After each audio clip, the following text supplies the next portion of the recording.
Ilang araw bago magbalik eskwela, aminado ang DepEd na kulang pa rin ang mga silid-paaralan ng mga pampublikong eskwelahan. Target ng ahensya na matapos ang mga bagong classroom bago matapos ang taong ito. Balitang hatid ni Ivan Mayrina. Sa paaralan, nagsisimula ang pagkamit sa ating mga pangarap. Itong lugar kung saan hinahasa ang ating mga potensyal. Pero kung mga pasilidad dito ay kulang o depektibo, naapektuhan ang ating pag-aaral. Sa tala ng Department of Education o DepEd, mayroong mahigit 469,000 na silid-aralan sa buong bansa. Sa kabila ng dami ng classroom, aminadong kagawaran na kulang pa ito.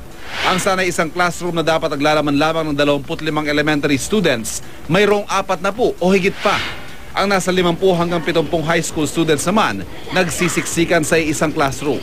Kulang pa na mahigit 34,000 silid-aralan sa buong bansa para makamit ang ideal student classroom ratio. Pero layunin ng DepEd na maitayo ang mga bagong classroom bago matapos ang 2013. Ang ating pong kasalukuyang kakulangan ay ating pong tinutugunan at yung panibagong pangangailangan ay ating pong pinaghahandaan. Sa tala naman ng DepEd, 1:1 na ang bilang ng libro at estudyante. Wala na rin daw estudyanteng walang upuan. Nanalig naman ng DepEd na matutugunan ang problemang ito.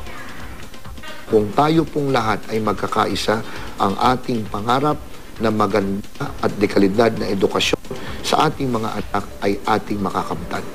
Ivan Mayrina, GMA News.